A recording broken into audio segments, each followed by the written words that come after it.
As steel shapes steel, the spirit shapes the soul. HOI. Iron sharpens iron.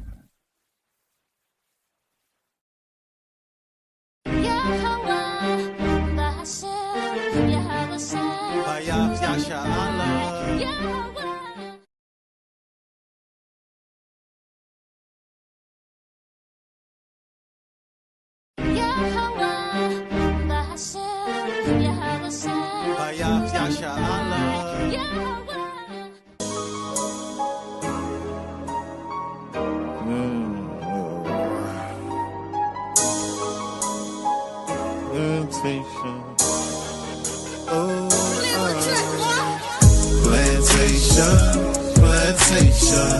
9 to 5 be the time I was wasting. Man, I feel like I need a vacation. Saving up for my resignation. Why I feel like my manager hating. Ain't the one for no verbal castration. This government ain't giving reparation. We'll go to crime trying to fight the temptation. Rejoice in tribulations, demonstrate patience in every situation, picking up the pieces to their heart restoration. People broken hearted and in need of salvation. We in captivity, we done lost our history. Disconnected from his laws, now there's no integrity. Here's the book and let them see, because they dying in these streets. Walking in darkness and where the carcass is, the eagles be. Walking in darkness and where the carcass around us like vultures. Murder on their mind when they approach us. Let your light shine, watch them scatter like roaches. Babylon falling cause we taking back our culture. Heal our land, Abba now put us back in agriculture. This word burning them up, Romans is a flamethrower. We prophesy destruction, nukes coming, game over. International, continental, ballistic missile. Them bombs dropping like rain, no drizzle. The lake of fire make them sizzle. Showing fruits of the spirit, we don't gather figs of thistles. That's the dog, you know, so just like you were saying, right?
Hey, my name is Amani Bright Laws.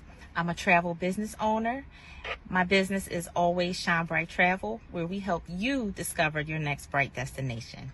I want to talk to you really quickly today about becoming a travel business owner. Listen, if your passion is traveling, if your passion is exploring the world, if your passion is wanting to travel and explore the world, then you should become a travel business owner, okay? I have 2 easy ways to get started. Less than 1 minute, okay? The first way, up here, our website, travelagentworkshop.com. And please use my sponsor ID, Always Shine Bright, okay? The second way is a text code. Text the word workshop to the number 281-767-9711. And again, reference my sponsor ID, Always Shine Bright, okay? Listen. The workshop is free. It's a free 3-day workshop, which gives you all the information on how to get started to become a travel business owner. Okay. Any questions that you have will get answered within that workshop. Okay. So let me meet you on the money making side of travel, where you can turn your passion into your paycheck. Y'all know what time it is. It's your boy Chef D Nail. over here at Guess Who's Cooking. Good cooking, good eating, good living. Y'all know how we do it every Sunday about this time, man. We're going to get straight to it. We got the chicken and dumplings, all right? We got the perch fish with the mac and cheese, with the yams, with the 5 cheese toast over here on the Texas side. And of course, we got the world famous turkey tips, all right? We also got, on this one, we got the greens with the turkey tails, and we got the spaghetti. You already know what time it is, man. Hit the link, 773-992-4737 is the phone number to place your order every Sunday, all right? And you can hit us up on the Cash App to make payments at Guess Who's Cooking, the number 2. All right. You can hit the www.guesswho'scooking on the World Wide Web. You can catch us on Facebook Marketplace under Guess Who's Cooking. And, of course, on TikTok, man, at Guess Who's Cooking. Come on down. Get your orders.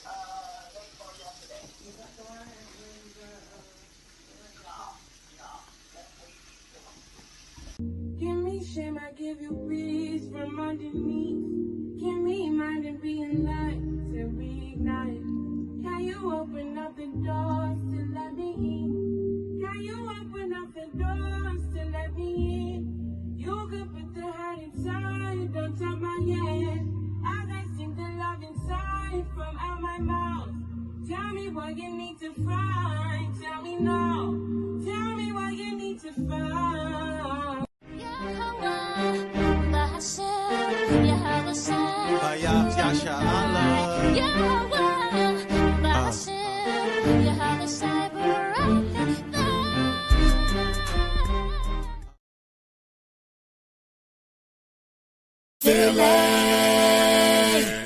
Philadelphia, Philly, Philly, home of brotherly love.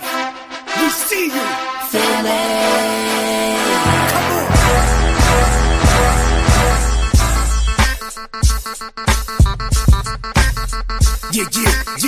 Yeah. Asha, represent for Philly. A strong shout out, brotherly love to my brothers from Philly.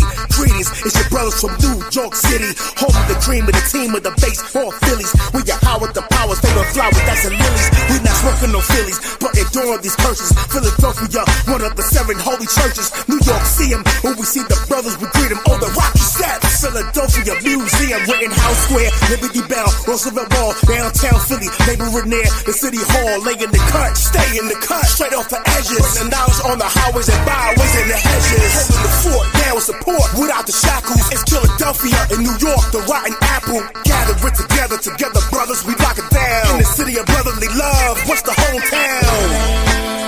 Philadelphia, the state that's known for the Philly cheesesteaks that be right across over the Franklin Bridge from New Jersey to Philly. We in it's H-O-I-N-Y and H-O-I Philly, H-O-I Philly, H-O-I Philly, H-O-I Philly, and New York City. See your Howard shot up above. It's H-O-I-N-Y-J and Philly brotherly love. Shalom to my mighty brothers. Power to Israel.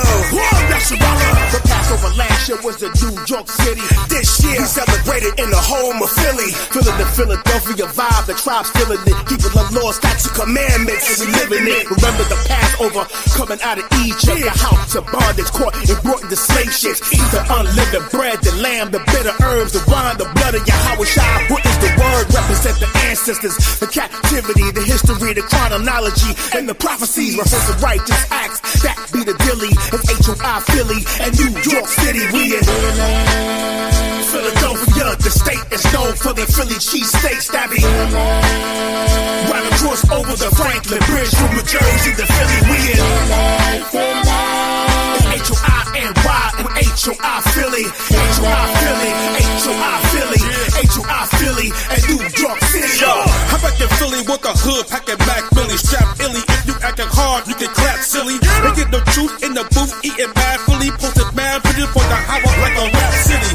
Hammer leg getting mad, then your menopause. Caught the Howard through the people like a dinner floors. But I'm getting mad, nigga, you my wash pot. I want my fried rice cooked in a crock pot. We love Philly, bring the scriptures out non-stop. Hope all the heathen hit the word that they heart stop. It was Howard showers back here on Earth today. And use Philly to see the crack vertebrae. Murder rate, deep Philly soft, you gon' know today. I pray the Lord for the words that I heard today. Got my spirit sharp, moving like a bird of prey. I pray the Most High, and you wanna turn away. Like a lighter, hope my elders get worth away. H-O-I, man, I'm screaming cause I mean it. Can't bring a heat to the devil, he's anemic. Raising up the army of the Howard is strategic. World War III, like a fire, it's the scenic. H-O-Y to the chariots fly. Little Philly gonna scream until America die. Come on, come on, come on, come on. Philadelphia, the state is known for their Philly cheesesteaks that be right across over the Franklin Bridge from New Jersey to Philly. We in it's H-O-I-N-Y and H-O-I Philly, H-O-I Philly, H-O-I Philly, H-O-I Philly, and New York City.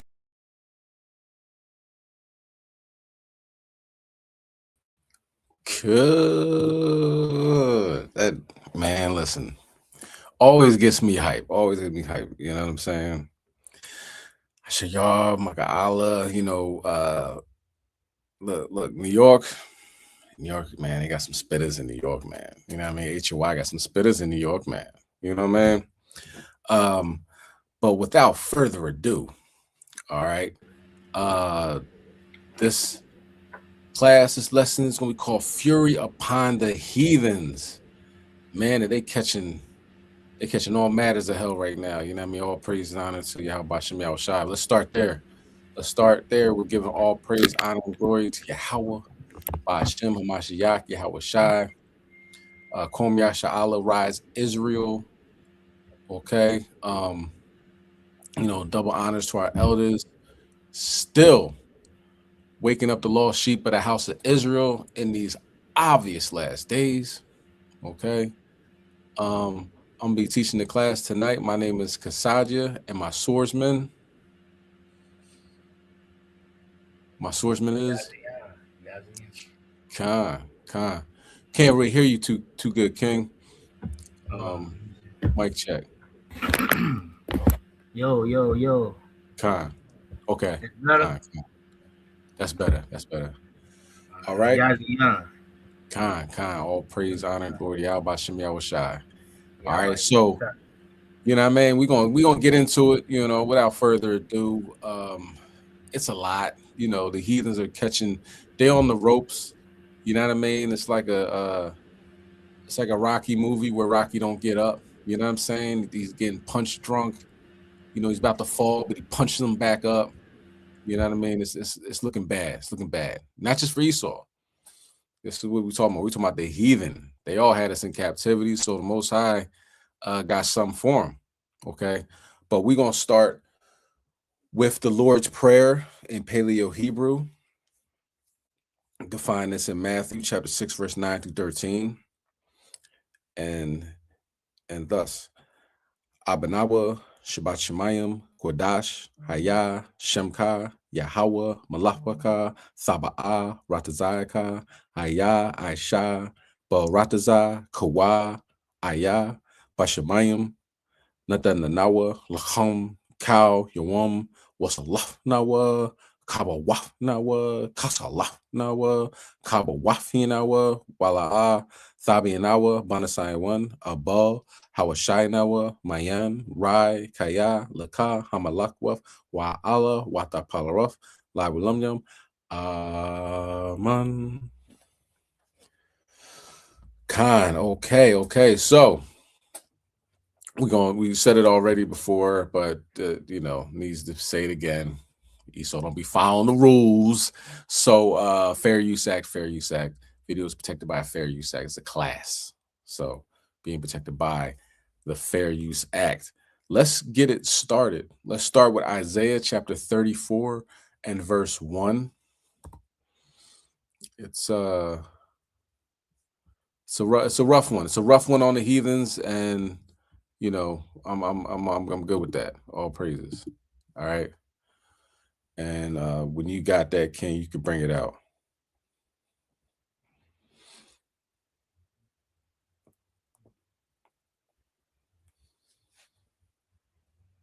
Oh, you on mute, King. Salakia. This is the book of Isaiah, chapter 34 and verse 1. Start from the top. Come near, ye nations, to hear, and hearken, ye people. Let the earth hear, and all that is therein, the world, and all things that come forth of it. So this isn't just, we always talk about Babylon. Now, of course, Babylon's going to catch it. You know what I mean? Babylon is catching it. Their birth rate. It's very important to talk about. You know what I'm saying? This is nothing that, mortal man can do. You know what I mean? To close the womb up of a whole group of people. You know what I'm saying? And that's the Edomites. So Babylon is catching it. And but we cannot forget this is all over. You know what I mean? His fury is upon all their armies. Okay. In the nation of the Lord is upon all nations. Okay, so when we're gonna check out the videos and stuff, you're gonna see that Ham's catching it. You know what I mean? They're catching it down there in the Philippines. They're catching it. European nations, they're not procreating as well. Okay, but you have ferries flipping over. You know what I mean? In the Nile River, people perishing. This is a global dismantling of nations, plural, of people. Okay. Can you read verse 2? For the indignation of the Lord is upon all nations, and his fury upon all their armies. He hath utterly destroyed them. He hath delivered them to the slaughter. Okay, so once again, all nations, all their armies, the Most High is upset. What nation didn't have us in captivity? You know what I'm saying? So that's a lot of people, and he got time. You know what I'm saying? He got time. Shalom, everybody that's on the class. You know what I mean? Most High got time. We say, man, I got time today. You know what I mean? He's taking them out, left, right, and every other direction. Okay. All right, let's go to Micah chapter 5, verse 15. So the idea of Christianity is like, when Christ comes back, we're gonna be holding hands, there's a lot of hugs and handshakes. People gonna be eating ice cream. You know what I mean? Ice cream, fried chicken, and candy corn. Cotton candy, Twinkies, and all that. It's gonna be a marvelous time in the eyes of Christianity. But the reality, you have to read the prophecies. These prophecies haven't come to pass. All of them haven't come to pass. And if you have ears to hear, eyes to see, that a lot of these prophecies are double. When it talks about ancient Babylon, it talks about modern day Babylon. If you got ears to hear, okay? And eyes to see. Go ahead, King, you can bring it out. This is the book of Micah, chapter 5 and verse 15. I will execute vengeance and anger and fury upon the heathen, such as they have not heard. Yeah, they don't even know. This is totally, you know what I mean, out of their realm of comprehension. They have no idea what's going on, why this is happening. As we speak, if you're watching this live or if you watch it later, United States is extremely close to bombing Iran and starting pretty much World War III, because they're not just going to do a quick strike and get out. And even if they did, Iran said, look, you hit us, we hit your military bases. That's fair. You know what I mean? And Tel Aviv is going to be turned into a parking lot. They always threatening Amalek, but it's real close. There are, I think, like 112 aircrafts on their way there, fighter jets, aircrafts.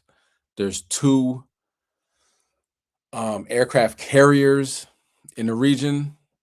I think it's the George Bush and I'm not sure the other one. Maybe the Abraham Lincoln. I'm not sure. But 2 aircraft carriers is significant.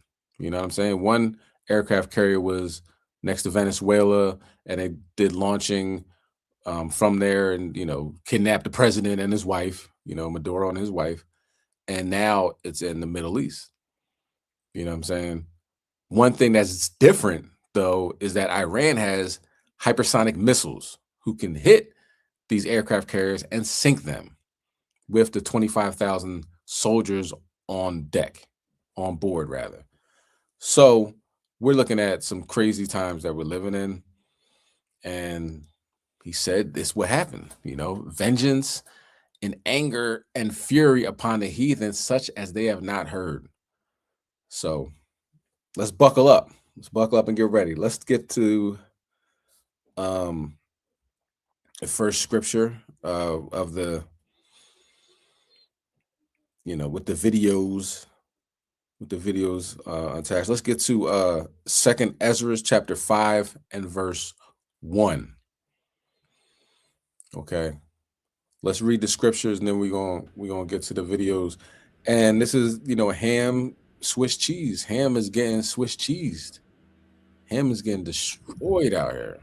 They go back and forth. Foundational Black Americans, you guys are Africans, you're this, that, and the third. The Lord is catching up with Ham. You know what I mean? He's they're destroying each other. There are a lot of civil wars out there. You know what I mean? Esau will fund one side, give them a bunch of guns, just like they do with the Crips and the Bloods, right? But now it's their turn. Okay, go ahead, King. You can bring it out. This is the book of 2nd Ezra, chapter 5 and verse 1. Nevertheless, as coming the tokens, behold, the days shall come, that they which dwell upon the earth shall be taken in a great number, and the way of the truth shall be hidden, and the land shall be barren of faith. So taken in a great number where bullets are taking out a massive amount of people. Now, granted, these bombs will do the job as well. And that's why America is allegedly sending over tactical nuclear missiles, tactical nuclear bombs to Iran. You know what I'm saying? So they're talking about nuking Iran.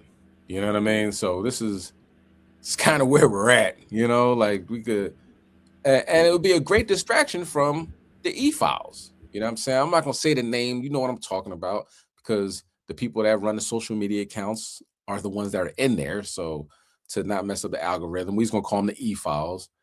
They are, it's so much information that's coming out, and they didn't release 3.5 million other parts of the file, that now is a good time for a large war where you can forget that the president of the United States is in those E-Files over 1 million times. You know what I'm saying? Not only does this dude have 34 felonies, he is in these files over 1 million times. All right, so let's watch the next. Khan. I live in a military base. Shalom, sis. I live in a military base and we're seeing a lot of planes recently. Yes, it is. We are in that time. You know what I mean? We are most certainly in that time. So let's see what's going on in Nigeria. Nigeria's President Bola Tinubu has deployed the army to the western Kwara state, where suspected jihadists killed scores of villagers, torched buildings, and abducted dozens of people earlier this week. The Red Cross said that at least 160 people have been killed. Nigeria faces worsening armed violence across the region. At least 21 people were killed in a separate assault in Katsina State in northern Nigeria. And for more, we are joined by Lagos Bureau Chief Amaka Okie. Thank you so much for joining us. What's the latest that we need to know? We understand that the search for bodies is still ongoing. What challenges are the first responders facing? Yeah, that's right. Like you did mention, the numbers are increasing, by the day, because all through yesterday we've been in touch with the village head and people, and they're still removing bodies from, the bushes, because they're in different places in different parts. And the difficulty is there are places that they didn't know, they didn't realize there are bodies, and so they are retrieving more bodies and continued burying it yesterday, which is really also very tough for the people. I mean, the challenges will be that these are people, most of them have more than one unknown persons have been killed, family members. We're talking of people's mothers, children. Some of them also have their family members taken away, but in spite of that, they need to bury the dead, isn't it? So it's been emotionally difficult for the people. And for a place like Kwara that's never experienced, or not usually the hotspot, this is also coming as a shock. And the fear is even more palpable there in Kwara today. So, as you can see, you know what I mean, 160, more than 160 in West Nigeria. You know what I mean? So Ham is getting payback for grabbing us up and bringing us over here. You know what I'm saying? And look, you see the bureau correspondent. She got the Gordon Cottrell on. You know what I'm saying? Got the one collar in and the one collar out. Like, that was a joke back in the Cosby Show, but she really took that thing serious. We're going to keep it moving. We understand that the government has launched a new military operation. Are people confident that the government can contain the extremist threat? True. I mean, yesterday the governor was with the president, and this new military formation is Operation Savannah, I reckon. And whereas people are saying, yes, it's good to have the military presence there, but it's not really enough assurance, because if you put it also in context for people, Kwara State is one of the big states we have in Nigeria, and it has a lot of ungoverned spaces.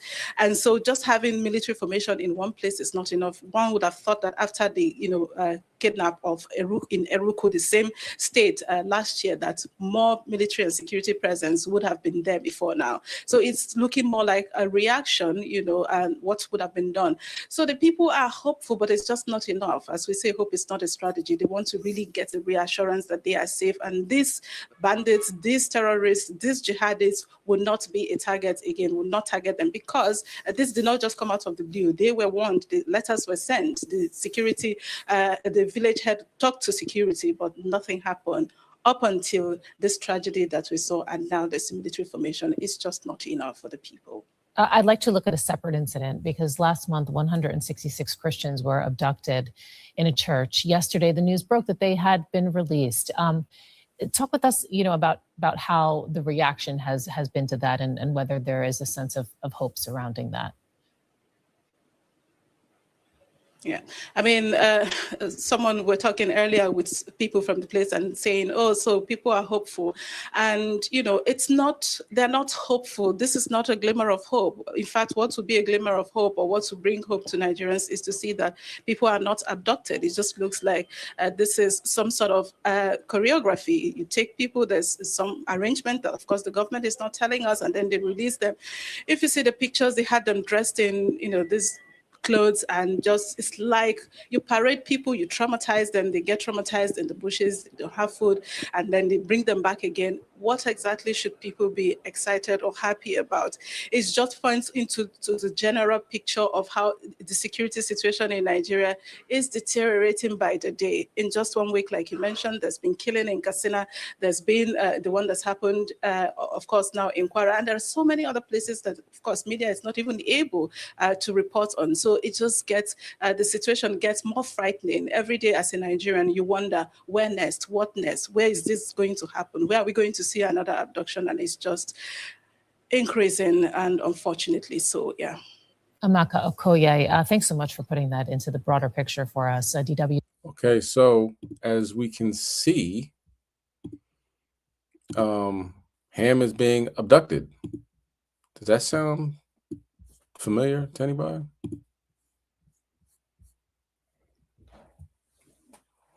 Does that history repeating itself, but on the shoes on the other foot? Seems to be that way. I know you're saying Nigeria has some Israelites there, a real small group of Igbos in Nigeria, Lagos, Nigeria, about 450. Most High willing they were safe. You know what I'm saying? Most High willing they are protected. You know what I'm saying? But the looks like the shoes on the other foot. Looks like the fury is upon the heathens. You know what I'm saying? And that's just what it is. So Ham's catching a bit of hell, let's go over and see what Elam and Ishmael are going through.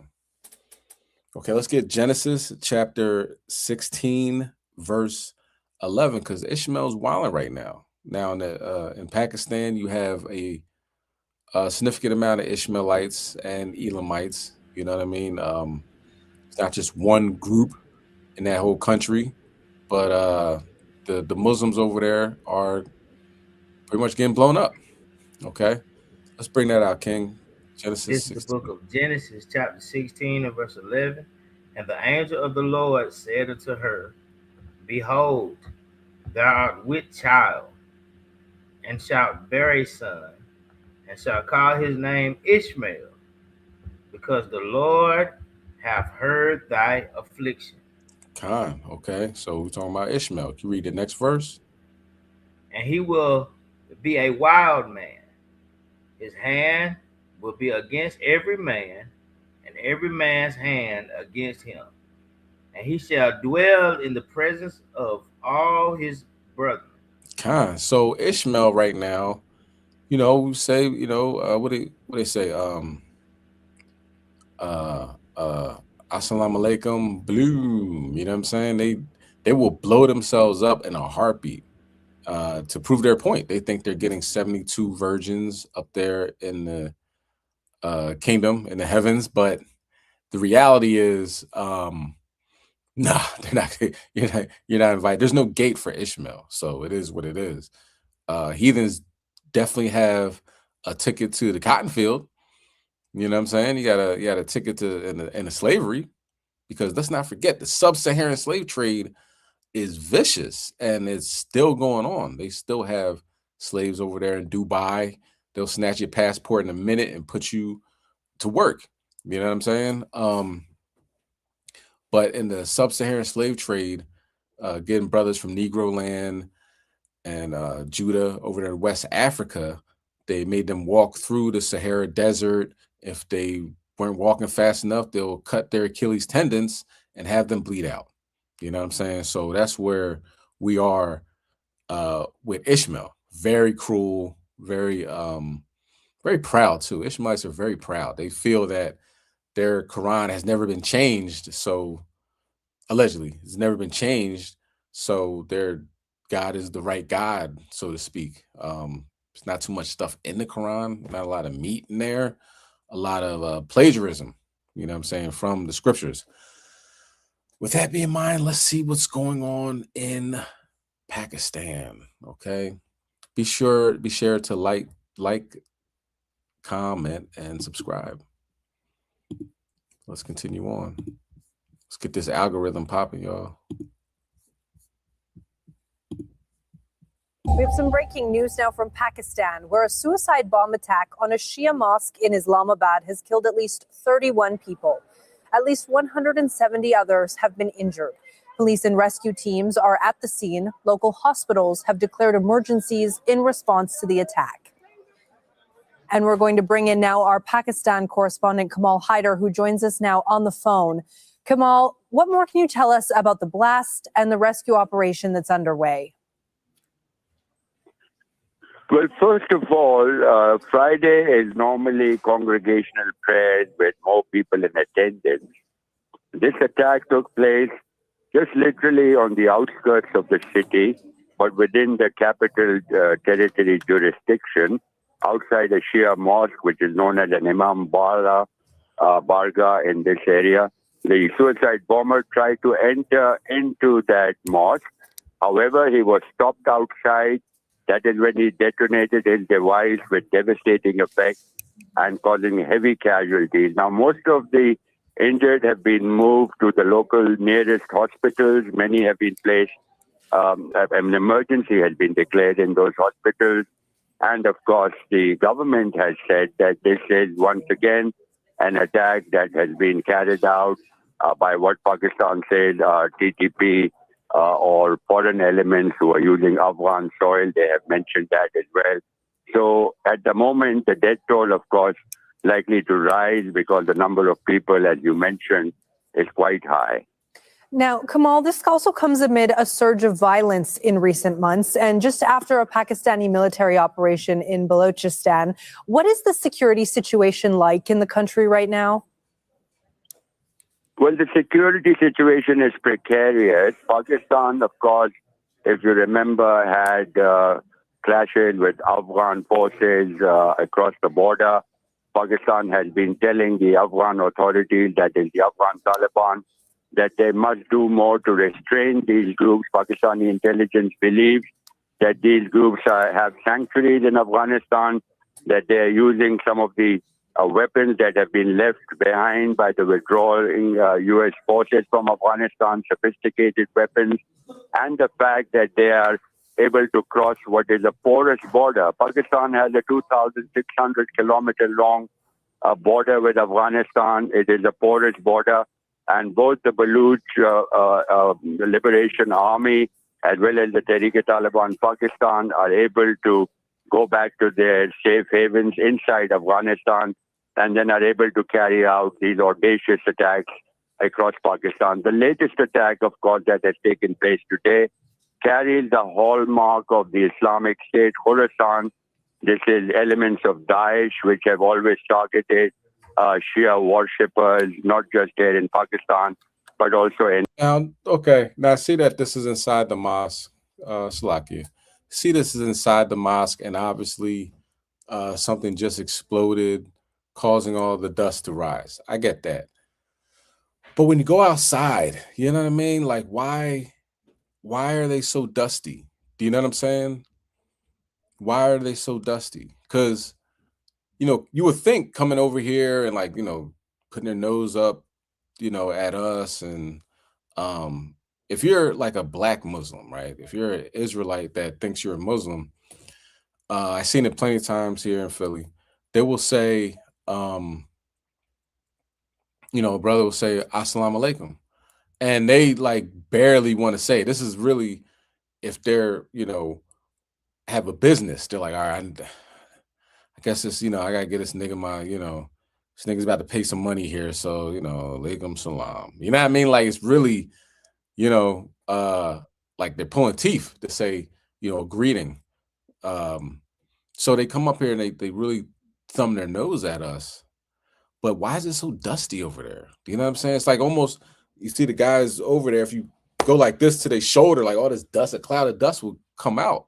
And I was thinking, like, maybe you should, before you leave out the house, just de-dust your clothes so you wouldn't have to worry about that. You know what I mean? You know, let me know in the comment section, do you see them as being extremely dusty? Did you see that? Or is that just me? It could be me. Could be me. I'm not saying in the mosque. I understand bomb went off and, you know, there's dust everywhere. But outside, it seemed everybody was dusty. You know, paved roads, maybe, no. All right, let's continue on. Afghanistan. All right, our Pakistan correspondent Kamal Haider reporting live for us. Kamal, thank you. All right, Kamal reporting live. Okay. Yeah, so this is just kind of getting out of hand. If you see what I'm saying, you peep what's going on. This is kind of getting out of hand. You know, it's kind of getting out of hand. Look at what is happening throughout the four corners. It is what it is. These are the two major factions of heathens that had our ancestors in captivity, had them in derision, continue to thumb their nose and take full advantage of the children of Israel. Oh, I'm black just like you. I'm black just like you. Here, buy this oil. You know what I'm saying? Oh, assalamu alaikum. Here, would you like to buy? You know, I have good shoes for you. Good shoes, good gear for you. Right? And then in the back of their mind, like, I can't stand these niggas.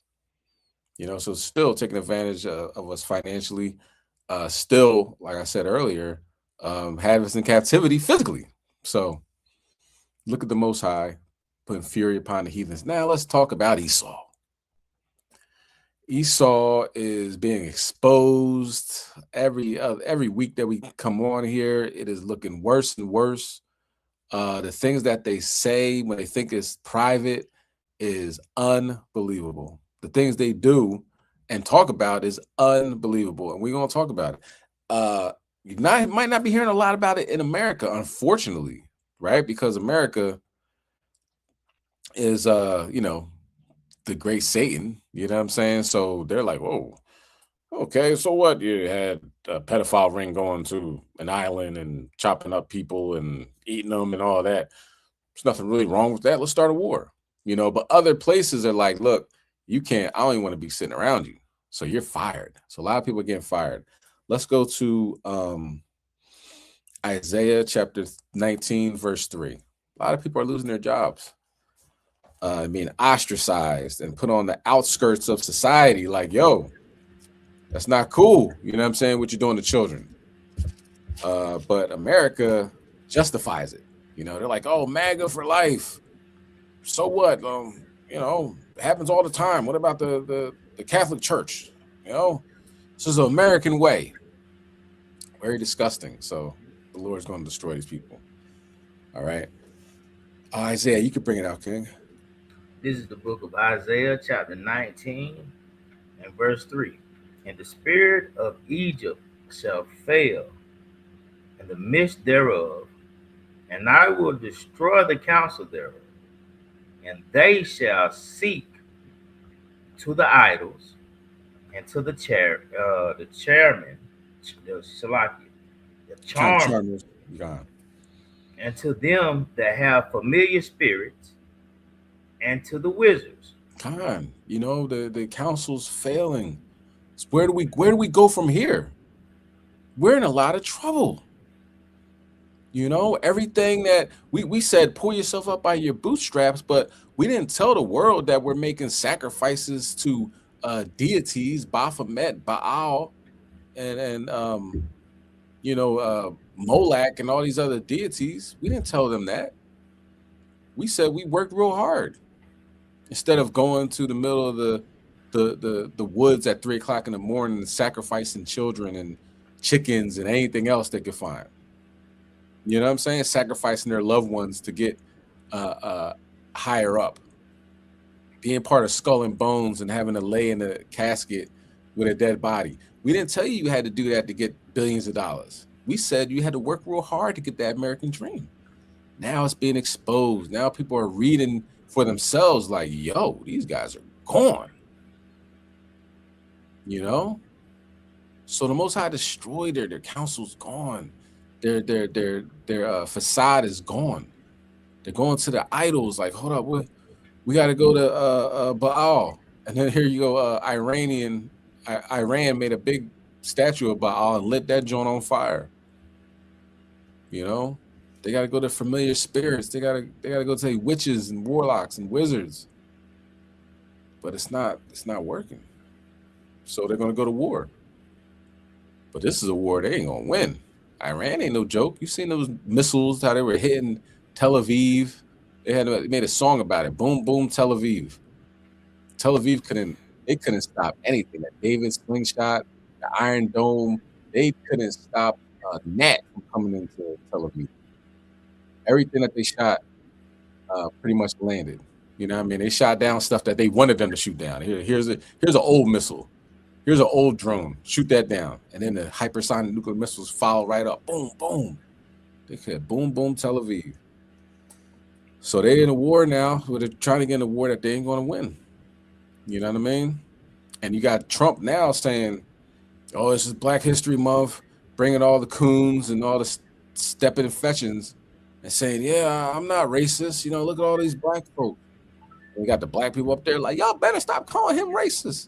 Just because he takes your black excellence out of museums, just because he tries to destroy your history by taking down the slave plaques in Philadelphia and in the Smithsonian, you think he's racist? That he says DEI, everybody got to get fired. EBT, y'all don't need it anyway. All that stuff, right? He says it's not racist, right? Reason why he's saying that, because World War III is right around the corner. All right. So now what is going on with Esau? We about to find out. New Epstein fallout. Hollywood heavyweight Casey Wasserman is putting his namesake talent agency up for sale over the release of his suggestive email with Ghislaine Maxwell. The sale was first reported by the Wall Street Journal. As CBS's Lee Canary reports from our London bureau, the backlash is spreading. Lee. Jerika, in the past few days, revelations from the release of the Epstein files have nearly brought down a prime minister, implicated royals, and launched investigators around the world into action. Jeffrey Epstein. An international domino effect as millions of documents reveal Epstein's global connections. Investigations are now underway in at least 10 countries.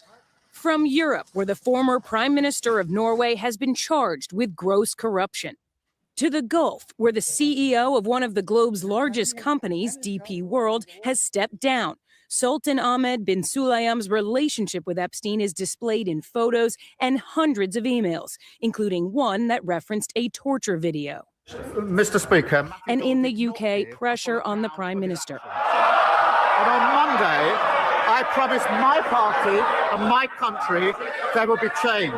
Two party members forced to step down in the wake of Epstein's emails. And Andrew Mountbatten Windsor faces new calls to be investigated for possible corruption. The documents show Epstein was an international man of money connected to a global elite. Juliet Bryant says she was in Cape Town when she met Epstein surrounded by power. I went out one night and a girl approached me and said she was here at the King of America and he was here with Bill Clinton and Kevin Spacey and Chris Tucker. Bryant did not accuse the other men of wrongdoing. They left that day, but his office started phoning and arranging me a visa and tickets. She was 20 years old and said Epstein flew her to New York, then got her to a private jet. As the airplane took off, he started touching me forcibly in between my legs and I freaked out. I realized this is not a modeling opportunity. I've been kidnapped. And then they whisked me away to the island and then I was stuck there. Bryant was at Epstein's homes for 2 years and recently secured damages from his estate. In the last few weeks, Juliet, we've seen people like royals, prime ministers, people in positions of power face real consequences. How do you feel about that? Well, I think it's amazing that they're all being exposed, but I just would like to see them all held accountable. Outside of the United States, these investigations range from human trafficking to corruption and, Jerika, even espionage. Lee Canary in London, thank you. You always know it. All right, we'll get to that. We'll get to this one as well. But as you can see, people are losing their jobs. Getting Norway, the guy got arrested. America, president of the United States. You know what I'm saying? He's in there over 1 million times. And then the thing about America, they really focus in that you're probably not going to read. Do you know what I'm saying? Like, it's just like they're not going to read anyway. You know, we did a great job with them that they'll just listen to anything we say. You know, just watch TV, you know, get your information from the people that are guilty. And they'll just tell you that, well, we didn't do anything anyway. You'll be like, you know what? I don't think he did anything anyway. Let's just go about our lives and pretend like it never happened. Now, that, you know, that defense mechanism that takes place with people is, you know, they want to believe their lies. They want to believe the lie. You know what I'm saying? Once the dissonance kicks in, the cognitive dissonance that everything that they've been taught to was a lie, it's very uncomfortable. You know, now you have to think a different way. You got to move different, you know, you got to not depend on the government. You got to, you know, realize that your vote is just a vote for a talking head that is, you know, it's never going to pan out to anything. You're going to go to war, right? Didn't Trump say he's the peace president? We're about to go to war with Iran, kidnap, you know, Venezuelan president, bombed Nigeria, bombed Sudan, bombed Syria, bombed, I think he bombed Iran. I think I said that already, but threatened to take over Greenland. So it doesn't really matter who you vote for. They're going to do what they want anyway. Like I said, it's a global elite. George Carlin said it best. It's a big club and you ain't in it. You know, so a lot of Americans will rather go with the lie that, well, I don't think it was that bad without actually reading anything themselves. And you know that is what it is. Okay. So with Epstein, let me see if I can find this. It is a drug that it makes people lose their will. Okay, Angel's Trumpet. I'm gonna try to find that. It blocks free will of the victims. So let me see if I can find that right now. A little quick John, you know what I'm saying? Nothing crazy, because I saw a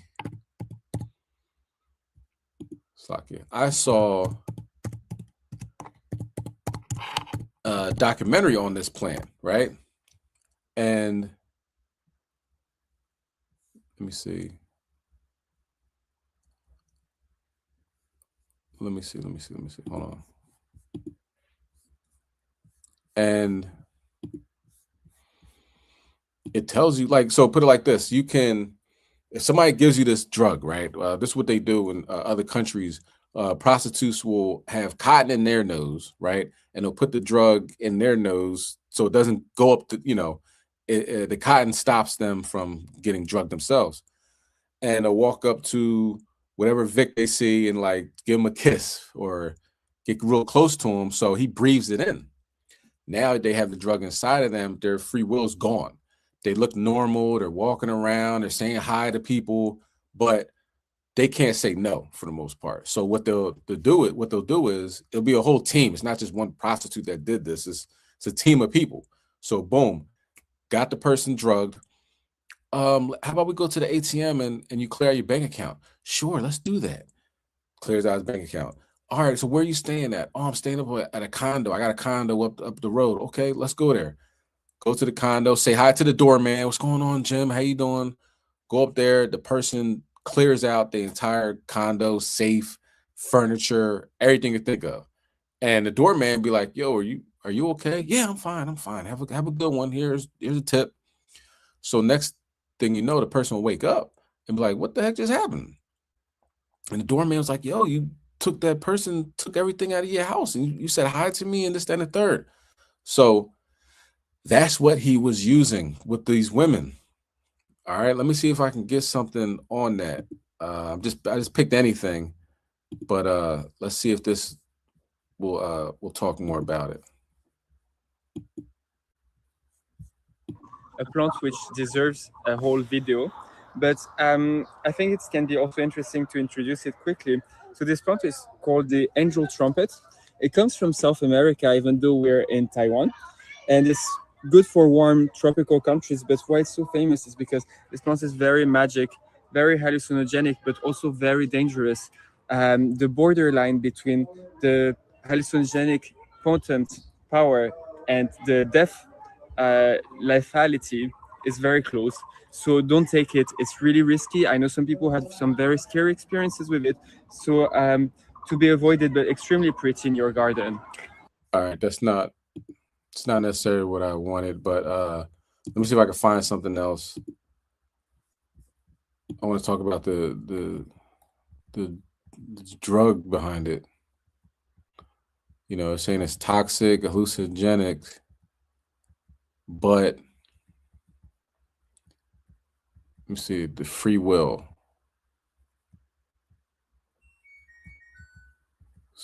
Yeah. Let me try again.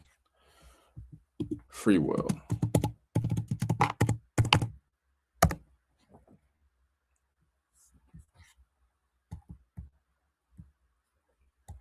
Okay, now this is kind. Okay, this is it.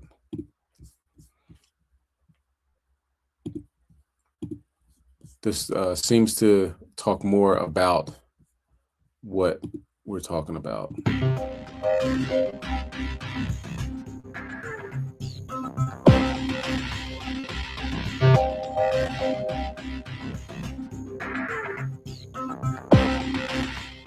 Newly released documents from the latest batch of the Epstein files are raising troubling new questions about Jeffrey Epstein's interests, including emails which suggest that he may have inquired about highly toxic plants known to produce a drug capable of impairing memory and free will.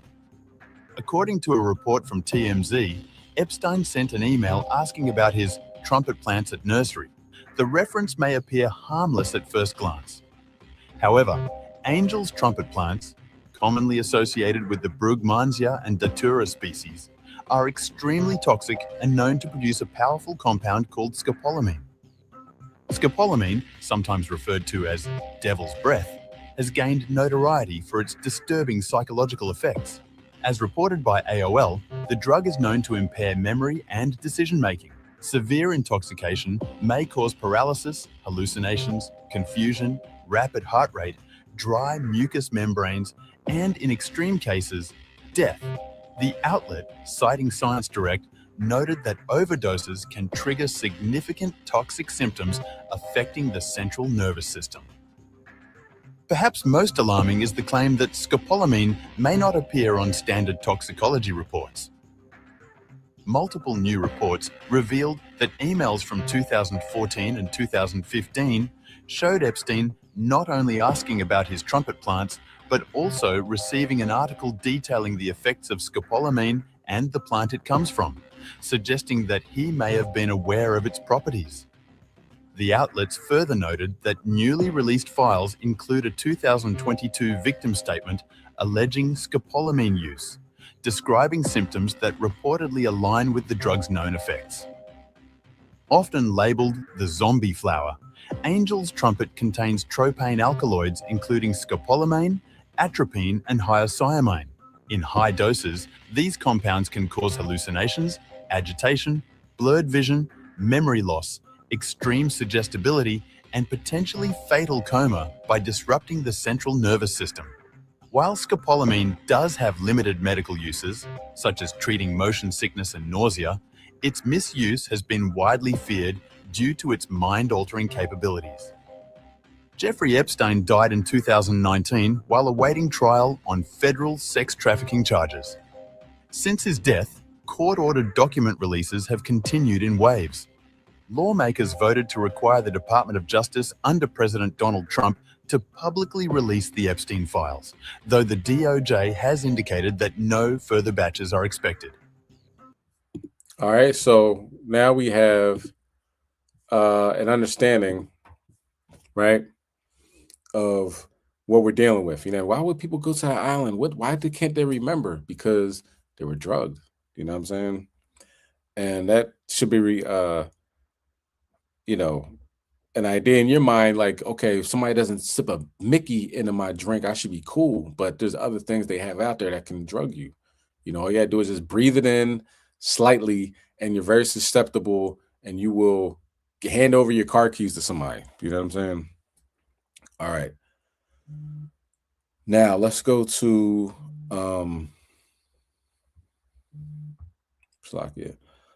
let's go to 2 Thessalonians chapter 2 and verse 3. Now, he was interviewed by Bannon, Steve Bannon. Steve Bannon was like, yo, are you the devil? And he started smiling like, why do you say that? You know what I'm saying? So very evil. This is Amalek too, by the way. So Amalek, we already know how evil Amalek can be, and this is a typical Amalekite. Nobody stopped him. Nobody arrested him. He got arrested in Florida, got a sweetheart deal on probation when he was the most prolific sex trafficker on the planet. Okay, so they help each other out. So go ahead, King, you bring it out. This is the book of 2 Thessalonians chapter 2 and verse 3. Let no man deceive you by any means, for that day shall not come except there come a falling away first, and that man of sin be revealed, the son of perdition. So the son of sin, the original can't get right. We have to reveal who is this person. You know what I'm saying? And who is this group of people? We can go down the line of the different groups, different racial, ethnic groups. Who is who? Which nation? But when it comes down to it, of course, yeah, Ishmael, terrible. You know, Ham, terrible to God's chosen people. Terrible group of people, idol worshipers, eat the most disgusting things on the planet. But what it comes down to it is Esau is the top. Esau is the border of wickedness. You don't get any further than that. But then you get Amalek, who is also a Edomite, right? Comes from Esau. And they will be the top group that know they're not the real Jews, know that, you know, it's all lies and, you know, just fooling the people. You know, Tel Aviv is Pink City. You got a whole bunch of homosexual and lesbianism during the Pride months and everything like that, and all in between, not following the Torah at all. You know, so they have the nerve to say we're God's chosen people. So Amalek's terrible, Esau's terrible, and let's look at what else they do. Okay, this is all in the files. I recommend, you know, if you can stomach it, to read them for yourself. But it's bad. All right. You always know it's serious when your boy has to whip out the fancy mic, okay? And I'm going to apologize in advance because you may never look at jerky the same way. I sure as hell don't. So remember how I told you that the devil and his friends use lots of food words constantly in emails in context that made no sense? Pizza party and cream cheese being top ones? Well, there was one food word that these people seemed to obsess over more than any other one, and that was jerky. Now, this could just be because maybe he was a jerky enthusiast and just couldn't get enough of it. I don't know, rich people are weird sometimes. Well, let's read some of these examples together. How about we do that? All right, so this is from Francis Derby to who knows. Good day to you both. Just checking in to see if the jerky situation has been sorted out. Last we spoke, you plan to have rich beef FedExed to Paris. Just so we're all on the same page, the jerky is shelf stable and can travel without refrigeration. And then we have Karina Shuliak asking Francis, J.E. is asking to bring him more beef jerky on Friday. Are you also flying on Friday? If not, I would like to collect it from you and take with me on the plane. Now, we don't know who this is from, but it's to the devil. Jerky will be with me when I get to ISJ. I can come tomorrow and take care of white tuna if you'd like. Now, we don't know who this is from, but to the devil again. Steve needs a 6 to 8 ounce portion of jerky. I gave you all the jerky we had, roughly 2 pounds, and it lasted only half the amount of time it was meant to. I felt it was more important for you to have the jerky, to eat during my time off. My plan is to make a batch before I leave for LSJ, and some of that will then go to Steve and the next to you at LSJ when I arrive. This one is from the devil to Steve Hansen. Hope you are feeling better. Did we analyze the jerky? Now, I'm not a big jerky guy, but do you normally analyze your jerky? Ready for this one? From Francis Derby, subject jerky. Just wanted to touch base about jerky. J.E. said he was going to start eating regular food again. Regular food again. So he might be eating less jerky. That said, he has 6 bags of it in the downstairs freezer for the next trip. Is beef jerky not considered regular food? And do you normally freeze it? I actually have no idea. Delicious lunch, beef jerky. He would get pissed when he didn't have any. Hundreds of these emails about jerky. This I thought was super odd. It's a picture of jerky. It was in the files. The FBI thought it important enough to take a photo of just one piece. But if that's not weird enough, that picture and file is no longer on the DOJ website. They deleted it. It's just jerky. Now, you might be wondering, who is Francis Derby? Because I thought the same thing. Well, not only was he Epstein's personal chef, he also owned an exclusive tiny little restaurant in New York City called The Cannibal. I fuck you not. Francis was even featured on Hallmark's YouTube channel. The video's still up, where he showcases how to make his famous cannibal burger. We are back with Chef Francis Derby. He's the executive chef of Cannibal. All right, this is where I lean on you guys. Am I nuts, or are you seeing and reading what I'm seeing and reading? Hello, Tribune, still on. Okay, so I think we're all seeing and reading the same thing. Are they talking about jerky? Of course not. Just like they're not talking about pizza. When Hillary Clinton's emails came out, John Podesta and them, I'm going to get a small pizza. I'm coming in from Japan, have a small pizza waiting for me. And they keep talking about it because obviously it's not about pizza. Do you know what I'm saying? It's not about jerky. Let's see, put it in the comments section. Do you think they're talking about actual food, or are they talking about eating jerky like people? His personal chef works at the Cannibal. Like, you can't not see it. You know what I mean? At one point, you gotta be like, all right, I see it. Let me know in the comment section what you think. Just say either food or not food. Okay. And they were talking about pizza also in the Epstein files as well. I mean the E-files, Chaasadyah. Okay. So the son of perdition is being revealed. Nobody's stupid. Everybody can see what's going on. You know what I mean? For people that don't see it, that's the people that are really trying not to. You know what I mean? Trying their best to keep up with the illusion that these are normal people rather than sadistic traffickers of children that eat people. Okay. It's like if they don't see that, they just lack common sense. Yeah, exactly. King. You know what I mean? It's pretty much in your face, you know. And right before he was about to go to jail, he ordered gallons of sulfuric acid. I think, I don't know if I'm saying that right, but the acid that burns. You see in the movies where somebody goes in acid at the end of the movie and then, you know, they're all burning and stuff like that. Sulfuric acid, I believe. He ordered, I mean, like a tanker truck of that before he was going to go to jail.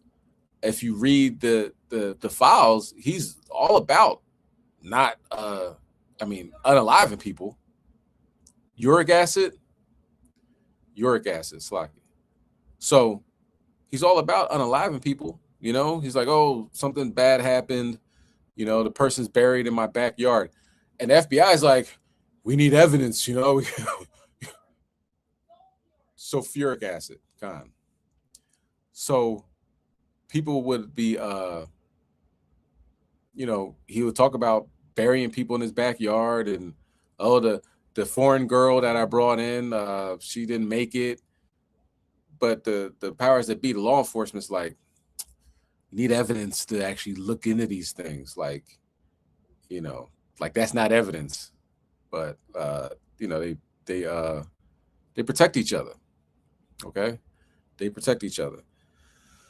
But yeah, I'm pretty sure homeboy's eating people.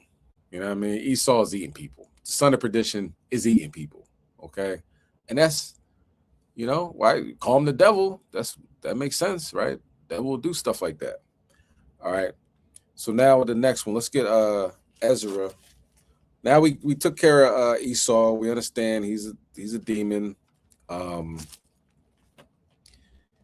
He uses drugs to, you know, have people susceptible but still be alive. It's called the zombie drug, right?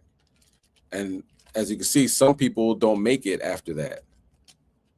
So it's not guaranteed that people survive, and then he either puts them in sulfuric acid or eats them with his personal chef that works at the cannibal. Moving on. Let's go to Ezra in the the Old Testament. The book of Ezra, chapter 6, and let me see what I want. Slakia. 6 and 21. 21, yeah, Dwada. This is the book of Ezra, chapter 6, and verse 21. And the children of Israel, which will come again out of captivity, and all such as had separated themselves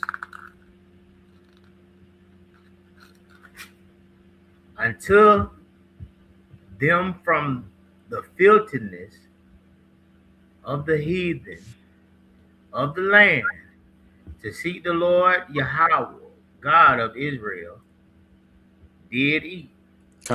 We good there. Talks about the Feast of Unleavened Bread, 7 days. But what I wanted from that was the filthiness of the heathen of the land. So the filthiness, the heathen are filthy. We have to separate ourselves from them. As you can see, the fury that the Most High is displaying on top of the heathens, they are not the ones you want to be sitting next to.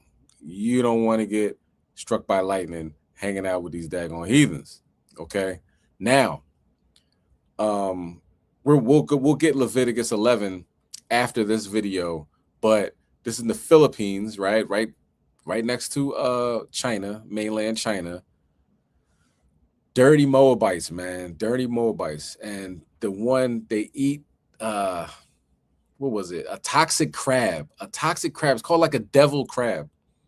Anything that has devil in it, you might want to leave it alone. You know what I mean? Even a devil's cake, devil's pie, or whatever like that. None of that stuff is healthy for you to begin with, right? But when you get the devil's crab, you're not supposed to eat crabs, period. So now you got a devil's crab. That's toxic. Everything that it eats, it keeps the toxicity in its body. It sits in its muscles. It's like a walking cesspool of bacteria, fungus, disease.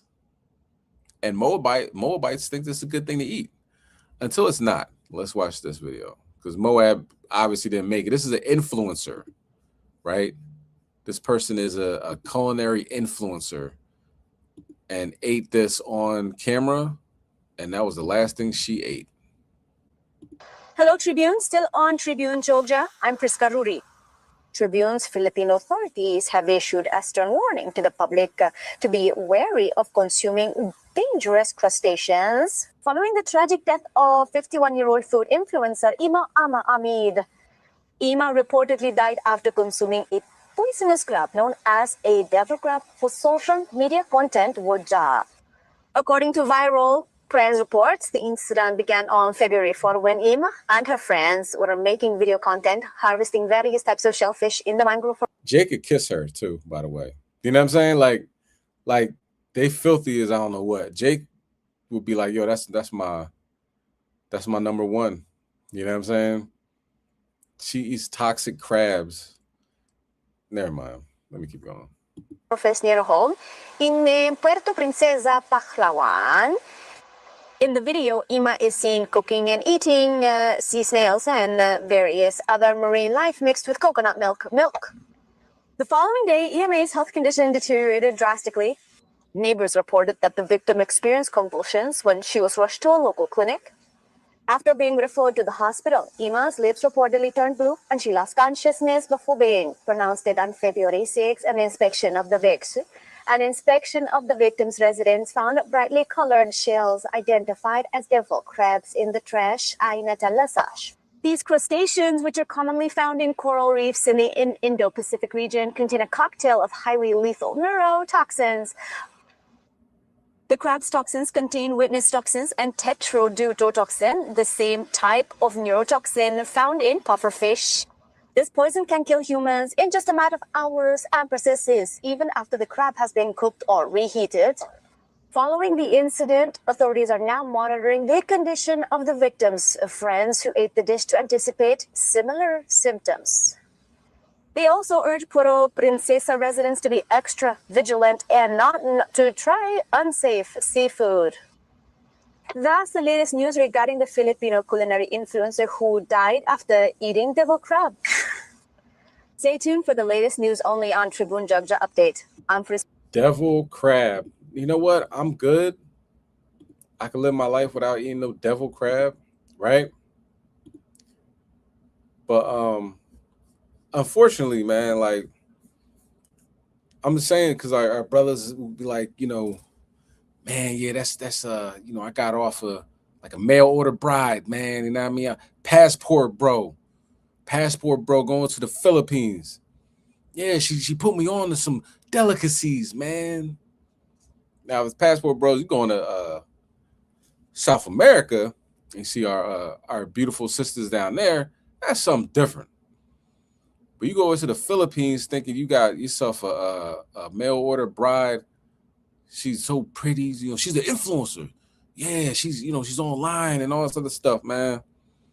She got 1 million followers. She eats dirty crabs out of that dirty ocean over there, man. And she ain't make it. Devil's crab, stay away from it. You've noticed if you watch the Wednesday wake up call pretty regularly, a lot of stuff that has to do with devils, it ends up bad. Like, oh, they went hiking up Devil's Ridge.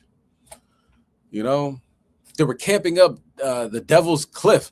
keep your behind away from anything that said. Somebody named it that. Do you know what I'm saying? Somebody originally named it that, like, yo, don't go over there, man. That's Devil's Ridge. And somebody said, that's a good idea that I'm going to go spend a night over there and do a video and then never be seen again. All right, let's go to Leviticus chapter 11 and verse 9. And the amazing thing is that we can just read the scriptures because the maker of these devil's crabs or whatever tells us don't eat it. You know what I'm saying? Like he told us originally, like off top coming out of Egypt, yo, don't eat that stuff. We didn't have to do an analysis and go to the lab and everything. You can kind of take God's word for it because he's the one that put it on the planet. All right. Go ahead, Ken. You can bring it out. This is the book of Leviticus, chapter 11 and verse 9. These shall ye eat of all that are in the waters, whatsoever have fins, whatsoever have fins and scales in the waters, in the seas, and in the rivers, them shall ye eat. Them shall ye eat. Go ahead. And all that have not fins and scales in the seas and in the rivers, of all that move in the waters, and of any living thing which is in the waters, they shall be an abomination unto you. A filthy, nasty, disgusting thing. Don't touch it. Go ahead. They shall be even an abomination unto you. Ye shall not eat of their flesh, but ye shall have their carcasses in an abomination. There it is. Don't eat it. She did it for likes and clicks, and that's the last video she made. Well, somebody now they're making videos about her because we're talking about her thousands of miles away because she ate some toxic crabs. All right. Crabs by itself, terrible, disgusting, all types of bacteria. You can't cook the bacteria out of it. And then when you get something called a devil's crab that is extra toxic, has neurotoxins in it, destroy your brain, that's something you definitely want to stay away from. Okay? But crabs, nevertheless, get away from it. Let's continue on. Now, that's Moab. Khan, go ahead, Ken. She ate that thing with a smile on her face.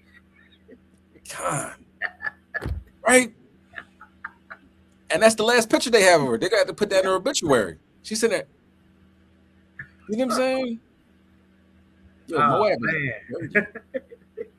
Remember they had the bad soup? Moab would have some bad soup.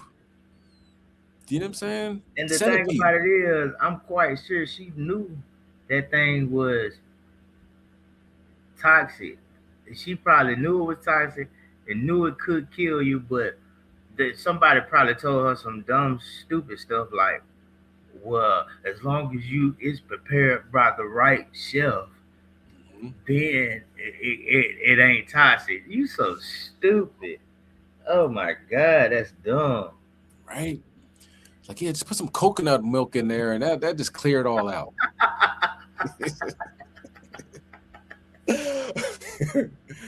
Oh man, the Lord ain't no joke. Like he said, no, don't just eat it. Go on camera and eat it, so everybody can see how dumb you look, and the Israelites can talk about it thousands of miles away. That's why I feel like Yahweh, just like he said, I created everything good and evil. That means he created jokes too. Khan. He said, I'm gonna laugh at your calamity. You know.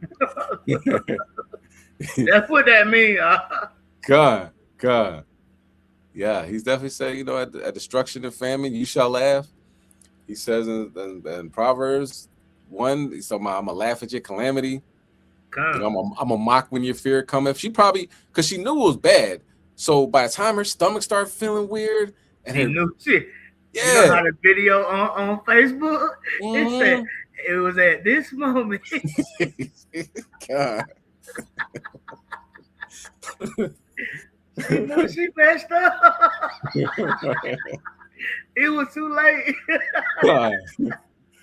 Oh man, Moab messed up.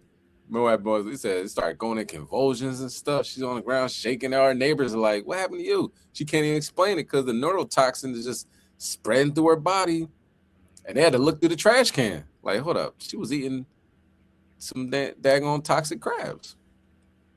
Boy, that is funny just looking at it, man, because you knew better. Con. That's what make it funny, because you know she knew better. That was like the big thing. Like, I'm gonna eat it. You watch. That was it. That's some adversity you will not overcome. Nope. Gotta go. It's like a puffer fish. She knew she was wrong. Yeah. So this is fury upon the heathens. It's going right down the line. See that from the Ishmael, Ham, Moab, Esau. He's just taking them out. Right now, let's talk about Jesse. All right, Jesse Jackson. Keep hope alive. Keep hope alive, Jesse. What did Jesse do? Because people are like, yo, man, Jesse tried. Did he really? Let's get the whole story. All right. Because one thing happened, he ran for president. Jesse was doing all right. And you got to remember that with Margaret Sanger, she said, we got to get a reverend out there. We got to put a reverend there in front of us so people don't think that we're trying to destroy him.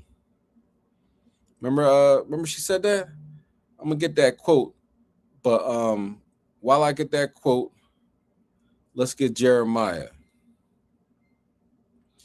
23 and 11. And I'll get that quote on deck.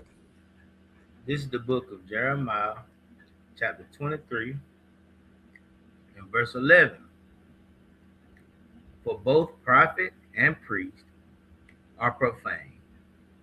Yeah, in my house have I found their wickedness, said the Lord. Go ahead. Wherefore, their way shall be unto them as slippery ways in the darkness. They shall be driven on and fall therein, for I will bring evil upon them, even the year of their visitation, saith the Lord. Okay, now let me see if I can find Margaret Sanger's Reverend quote. Let's see. You know what? Oh, it's slick too. When you look it up,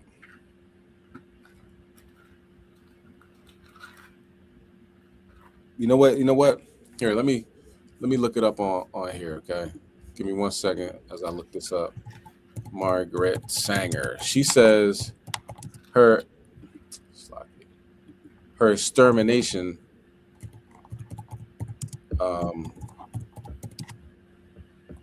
quote, extermination. Like she wanted to, destroy all of us, right?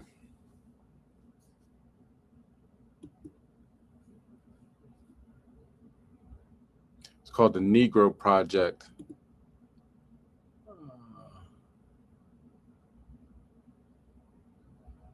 Okay, minister says Salakia. Wrong. I was thinking reverend, but same thing, right? Okay. Margaret Sanger wrote in 1939 letter discussing the Negro Project. We do not want. Let me highlight. We not want the word to go out that we want to exterminate the Negro population, right? And the minister is the man that can straighten out that idea if it ever occurs to any of their more rebellious members. This quote is a point of controversy, contributes to the accusation of racism, you think. Sanger also expressed views on eugenics, the pivot pilot of the civilization, and the woman of the new race. Some attributed quotes have been found to be fabricated or attribute. Okay, whatever that means. Did she not say it, or did she say it? We all, you know, some quotes, la la la. We all know Esau has to protect his bottom line, if you will, protect his racist ambition of getting us out of here. But they said the minister will have to straighten out the more rebellious members. Like, yo, keep hope alive. Keep hope alive. You don't worry about that. Worry about hope. You got to get hope. Grab hope. Soon America's going to be great. Just keep waiting until I die and I'm paid, and I have my son get paid as well. You know what I mean? And you know, funnel money. Son got caught funneling money, but that's where we're at. So let's look at what happened to Jesse. Oh, Slocky, it's the wrong one. Let's see what happened to Jesse as he gets exposed by a brother that was there when Martin Luther King got killed. We were discussing the Washington movement, Poor People Campaign in Washington. And that afternoon, we were in the meeting, and someone said, Reverend Billy Kyles is outside, and he's upset. And Dr. King said, oh my God, I forgot to tell you, I promised his wife, who's supposed to be a great soul food cooker, we'd have our feet on her table at 5:30. Now it's 5:45, and we sit in the meeting. Dr. King said, everybody rush. And get ready in a hurry, let's go. So I ran down and got to my room. My key wouldn't open my door for some strange reason. The limousine that had been loaned to us, I opened my door, I could touch the limousine. And finally I heard the driver tell Dr. King, Dr. King, I advise you get your top coat, because even though I have the car on, it's still chilly. And the last words he said in this world, okay, Jonesy, I'll get my top coat. And I heard this thing say, bow. And I honestly thought someone had thrown a firecracker into the air. And I looked around to rebuke whoever was that stupid. And I heard something, bloop, fell up above my head. And I looked up, and his leg was sticking through the rail. Dr. King only wore one type of sock and one type of shoe. And I knew that was him. I said, oh my God, they got it. And then I had to run about 50 feet down and back up, and I got to him. And Ralph was holding his head, and Andy was there. And a guy from Africa who had been traveling with us as a newsman from Africa. We found out later on he was working for the CIA. Keep that in mind, right? Ham, at this point in time, everybody, oh, you know, let's take back to our African roots. So we got an African photographer who's a CIA agent. Let's continue on. Of course, we learn these things in hindsight. All right, to think that the CIA and the FBI are just, they all magically went away and they're actually fighting real crime like Epstein, it will be a gross miscalculation. Let's continue. No, the FBI, working for the FBI. And he'd taken a lot of pictures of Dr. King, and I grabbed him in the throat, I just started choking him, because the bullet hit Dr. King right here, and it went round and cut his medulla oblongata, and I didn't want people to remember Dr. King with half his face shut off. So Andy ran and got a towel, and somehow or another they took one more picture after I made him enter that camera, and it shows Dr. King down with a towel on his face. But I'm going to tell you, I was an expert gunner in World War II. When I ran up on that balcony, and I looked from whence that bullet had to come, the distance of that bullet, and just could feel the wind blowing that day, I say, whomever shot that rifle was one of the best in the world. He shot one bullet. And I believe if Dr. King hadn't moved to go back and get his top coat, the bullet would have hit him between the eyes. The bullet hit him right here. But what happened, and then Ralph said, we'll go in and take him on to the hospital. Jose, you get all the staff together. 3 of us saw it, Dr. King, after he was shot. 3 SLC executive staff members. Andy, Abernathy, and Jose Williams. Those are the 3 that saw that body. Now listen to that. So I got in the yard, and I was about to lose my cool, because I was thinking if I could take some molecules out there and make me some guns and kill me some white folks. And one man said, now be cool. You're doing the same thing you promised me you'd never do. And I started crying. And then I heard Jesse Jackson say, he told me, Jesse, take our people onto the mountaintop. And that didn't bother me, even though I know Jesse got nowhere near him. And then Jesse said, I held his head in my hand while he died. And that didn't get to me. And then Jesse said, look at my shirt. And I looked around, sure enough, and Jesse Jackson's shirt was drenched in blood. And I realized the only way Jesse could have gotten that blood was stoop down on that floor at the Lorraine Motel and rake that blood off that floor and put that blood on him. And I went crazy. I really tried to kill Jesse. They grabbed us and all that, but that hurt me so bad. The other thing was, when Abernathy came back, says, no need of prayer, no need of cry, no need of nothing. He is going, it's over. He's going to glory. And we called the meeting, the staff meeting, and Jesse claimed to have been ill. And Abernathy told him, Jesse, go ahead to the room and relax. Jesse had to have run like hell that room into that airport because he got out of Memphis to Chicago. All us feeling, everybody was still in the motel, cut the televisions on the next morning. That was Jesse Jackson in Chicago with that same bloody shirt on, telling that same lie. I've never respected Jesse since that moment. When they shot Dr. King, a black guy come running around that corner saying, he went that way, he went that way. James Earl Ray no more killed Dr. King, and I killed him. And everybody knew it. He was a patsy set up.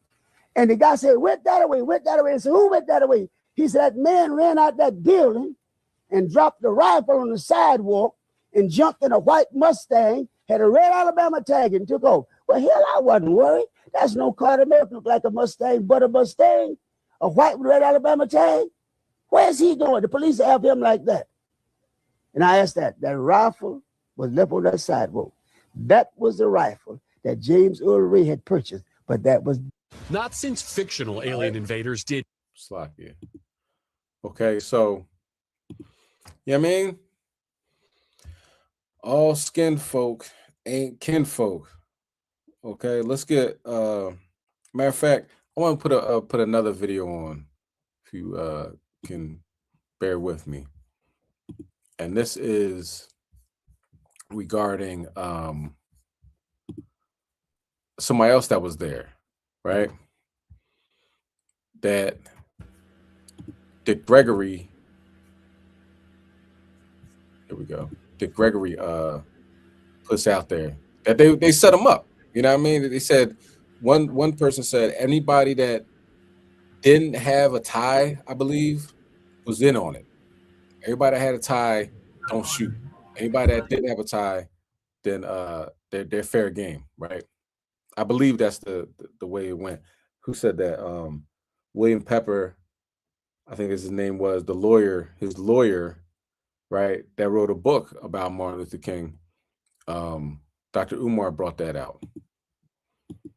Chaasadyah. All right, so this is the somebody else that was up there that got out the way. I'll let you hear it. So it's pretty much like, yo, if he gets out the way, you got the movement. All right, now you can do whatever you want with it. You're gonna be getting the money and everything like that, the fame. You can run for president, yada yada yada. And that's what happened. Okay. But what you're fixing to witness now is the man who came by to get King to take him to dinner.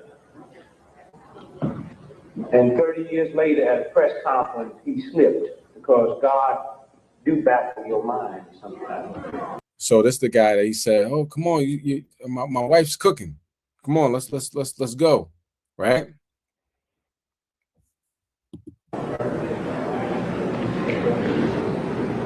You look.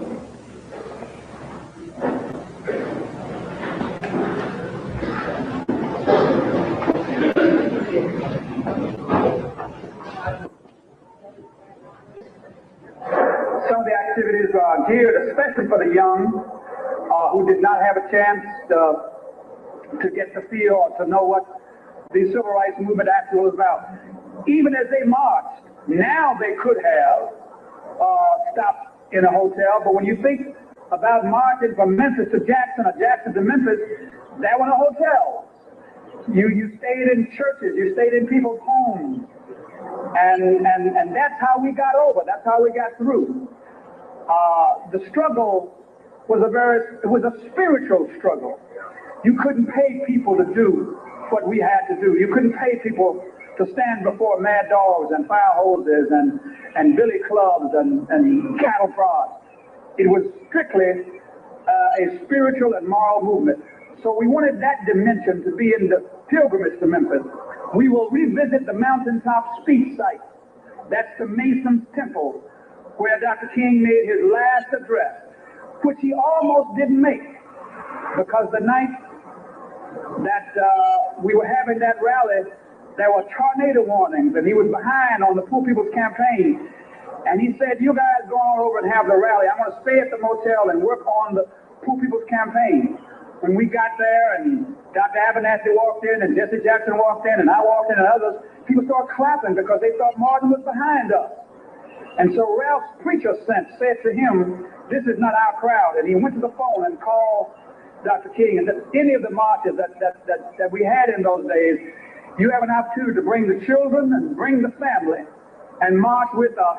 And when I finished sharing with them the last hour of Dr. King's life, no hurry, but that gave me the wonderful privilege of spending the last hour on earth. 3 preachers in a room, Abernathy, King, and Kyle. And we spent that last hour together in room 306 at the Lorraine Motel. The press is always curious, and writers, what went on? What did you talk about? I say, we just talk preacher talk. What preachers talk about when they get together. Y'all pay real attention to what you're fixing to hear now. About 5:45, we walked on the balcony, and he was talking to people in the courtyard. He stood here and I stood there. Only as I moved away, so we could have a clear shot, the shot rang out. Thank you. I turned around and then knocked him back on the balcony. Listen.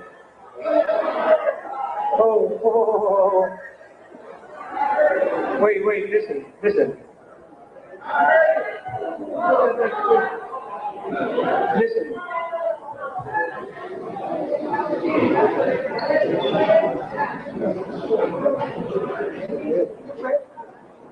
30 years later, this brother never realized he would slip and stay there.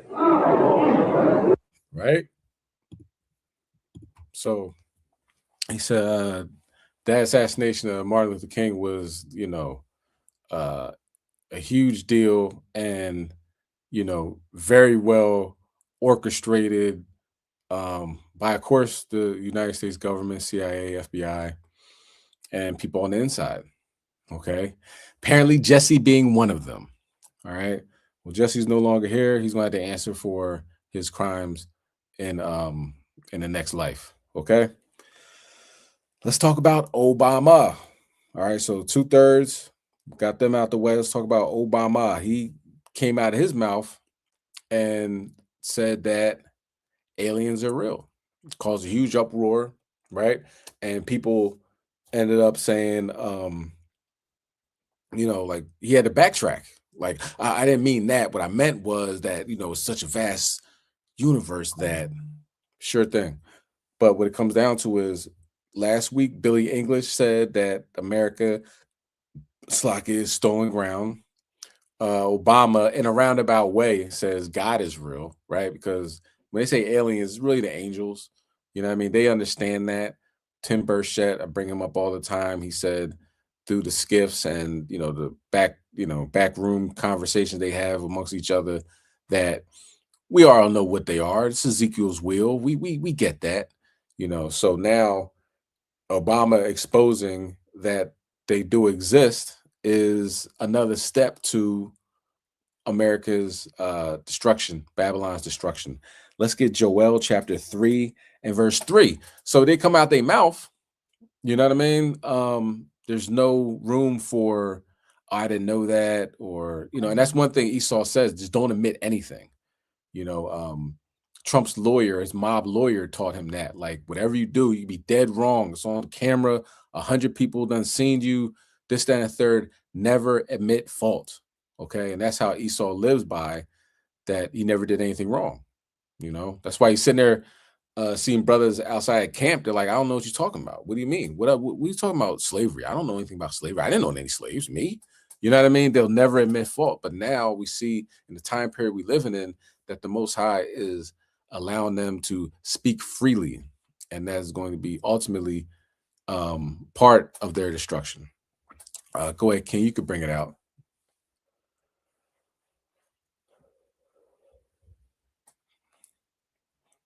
John, you there?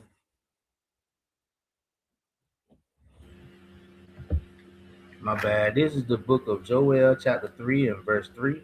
And they have cast lots for my people, and have given a boy for an harlot, and sold a girl for wine, that they might drink. So this is, of course, using us for currency. Go ahead, read verse 4. Yea, and what have ye to do with me, O Tyre, and Zidon, and all the coasts of Palestine? Will ye render me a recompense? And if ye recompense me swiftly and speedily, will I return your recompense upon your own head. So, and you know, Barak being a Hamite, you know what I'm saying, he played his part as far as his ancestry in our destruction. Still, even as being the president, he led with the assumption, oh, we're the same people. He knew we weren't the same people. That's why he did things for the continent of Africa. And the things he did for us was bring upon homosexuality, make that normal amongst our community and accept it, if you will, on a global scale from the president of the United States. He even had the White House lit up with all the colors of the quote unquote pride flag. And also with food, he brought in the whole bioengineered food. That was him. The lobbies were on him, like, yo, we want to sell fake food, fake salmon, you know, Frankenstein salmon, and, you know, spliced with salamanders and all this abominable stuff. You know what I'm saying? That was Barack Obama. And his wife said, we got to, you know, run 60 or, you know, move 60 minutes a day, which I don't have a problem with, right? But then she started cutting portions. If you worked or were in school at that time, worked in like a facility, like a school or a prison or whatever, you end either one, you notice the significant cut in portions at the schools, prisons, and, you know, by elderly homes and stuff like that. That's what his wife did, right? So pretty much, damn, they're starving the kids, you know what I'm saying? So, or the people that were locked up. So he has his part that he played in our community, all right? And it says, if you recompense me, I'm going to send that recompense right on your own head. Okay, let's get Jeremiah 19 and verse 18. But before that, we're going to watch this video regarding Barack Hussein Obama's slip of the tongue, if you will. Not since fictional alien invaders did this to the White House in the blockbuster Independence Day. As a U.S. president's views on extraterrestrial life on as Barack Obama's did this weekend, he was asked on a podcast, "Are aliens real?" They're real, but I haven't seen them, and they're not being kept in what is it? Area 51. Area 51. There's no underground facility, unless there's this enormous conspiracy, and they hid it from the president of the United States. That answer quickly generating 26 million views online and lots of follow-up questions. Is this something that we should be concerned about? Back in 2007, candidate Obama sounded far less certain about life beyond Earth. I don't know, and I don't presume to know. What was the first question you wanted answered when you became president? Where are the aliens? Where are the aliens? But the former president, who has long declared himself a fan of Star Trek's highly logical alien Spock, quickly clarifying, "I saw no evidence during my presidency that extraterrestrials have made contact with us." Really? So the truth, it seems, may still be out there. But Barack Obama, just like the rest of us, doesn't know it for sure. Really. And Garrett Haake joins us tonight from the White House. So, Garrett, we got a sense of what the former president had to say about aliens. But what about President Trump? Has he sort of dabbled in these UFO waters? He's dabbled and he's been asked about it repeatedly, Tom, over the years. And this is another issue on which these two presidents disagree. President Trump, as recently as during the campaign, was asked about UFOs and aliens. He said he's seen lots of evidence, but he himself is not a believer. And for what it's worth, there is actually pretty good polling on this, Tom, but 65% of Americans say they believe in some capacity that we are not alone out there. We thank you for watching. And All right, so let's get that in Jeremiah 16, verse 18. He done opened his mouth, and what's the Lord going to do with it? You know what I mean? This is the book of Jeremiah, chapter 16, verse 18. And first I will recompense their iniquity and their sin double, because they have defiled my land. They have filled mine inheritance with the carcasses of their detestable and abominable things. Abominable things. Con. Read on. O Lord, my strength and my fortress and my refuge, in the day of affliction, the Gentiles shall come unto thee from the ends of the earth, and shall say, surely our fathers have inherited lies, vanity, and things wherein there is no profit. So the lies that America has been passing off as truth for 70 years, that there's no such thing as so-called UFOs, no such thing as chariots, there's nobody in them, we're all alone here. That, of course, is a lie. You know what I'm saying? And now we're seeing that people are waking up to that. Even the president of the United States said that. So now you can see destruction is on its way. It's here. Fury is unleashed upon the heathens. It's only going to get worse. To the point where they're gonna be grabbing you at your hem, you're grabbing your fringes, like, yo, come, let me come with you. I heard God is with you. You see what happened to my neighbor down the street? You see what happened to such and such? You see what happened? You know what I mean? Like, they're gonna be scared to death because it's not going to stop. It's only going to get worse. And we can talk about these things every Wednesday. You know what I mean? We'll see. It might be more to do with not hurricanes, possibly, you never know. Hurricanes, earthquakes, sinkholes, that type of destruction that the Most High will unleash upon the earth. But either way, we're gonna have a lot to talk about every Wednesday because it's only going to get worse.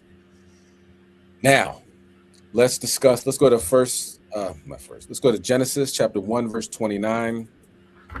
We always like to leave on a positive note of health and wellness, some small things we can do to heighten our health, our wellness, our mind, body, and soul, our focus, going to be kings, crowned, daughters of Zion, carried everywhere. So with that in mind, let's eat like kings, and small, subtle changes. It doesn't have to be huge, It's small, subtle changes until it's your lifestyle. Everything that Esau has taught us to, have fast food and, and do this and do that, that brought down our body, we can combat that. Okay. Go ahead, King, you can bring it out.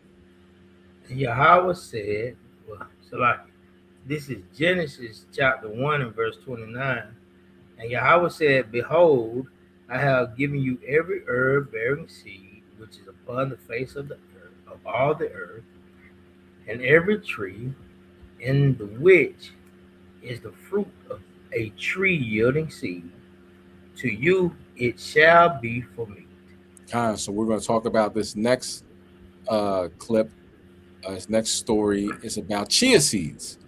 You know what I'm saying? Chia seeds, little seeds, you know what I'm saying? And the huge benefits of them. You're going to talk about how you can, you put them in smoothies. Some people put them on a salad or whatever, but incorporating them into your diet is a game changer. All right. So let's get that.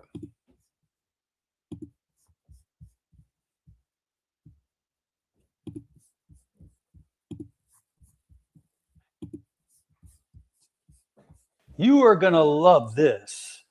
I'm just putting these chia seeds in right now.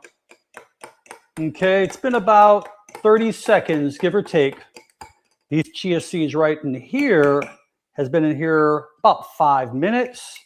And these chia seeds over here has been in here for 10 minutes. Look how thick this is.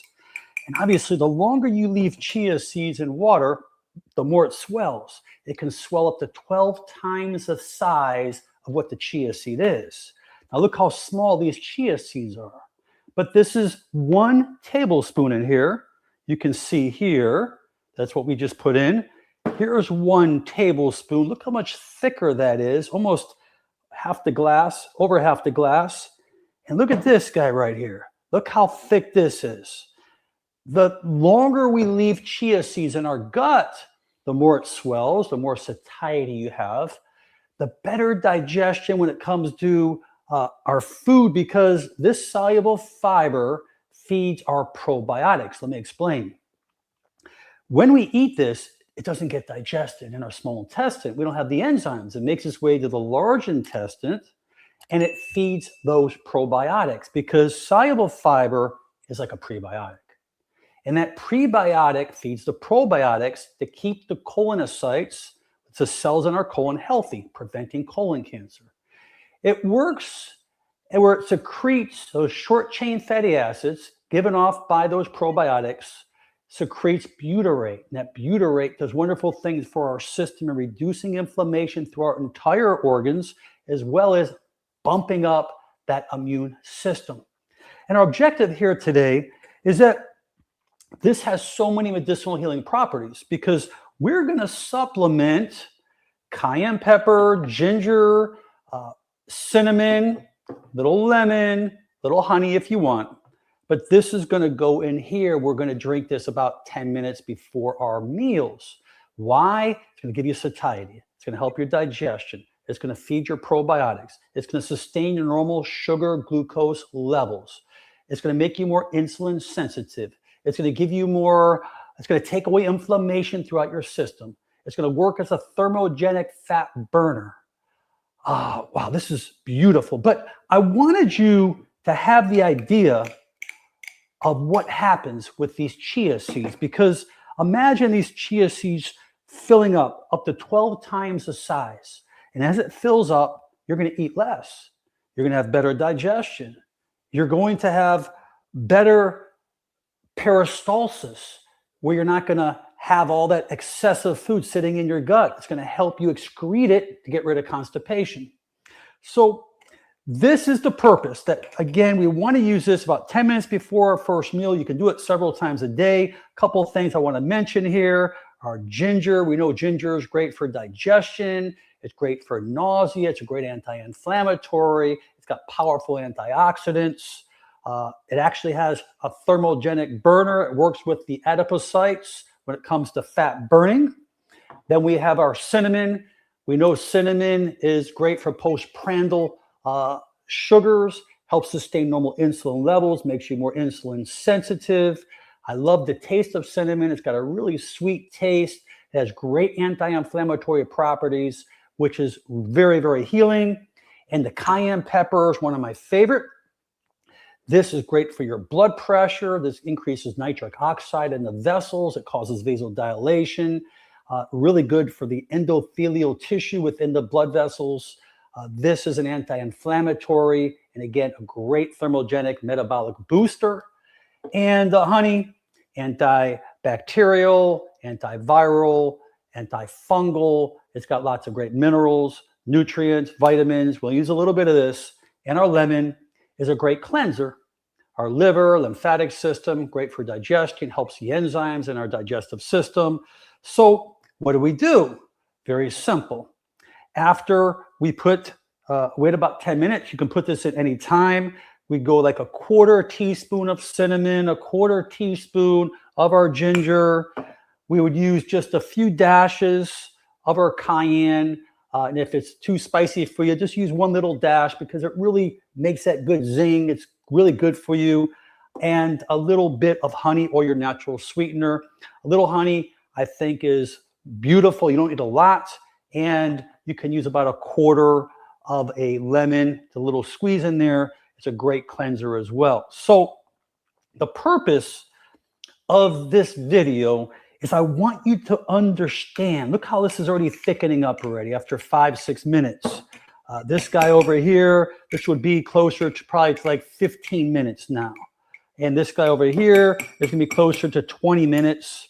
And look how nice and thick this is. Look how, now understand that this is just a tablespoon. Look at all this.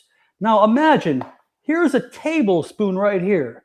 Look at the difference. This one little tablespoon, okay? That's a tablespoon. But look what it does. This is what happens in your gut. This is what helps heal your body. This is what gives you satiety. If you're looking to lose weight, this is great. You're not going to eat as much.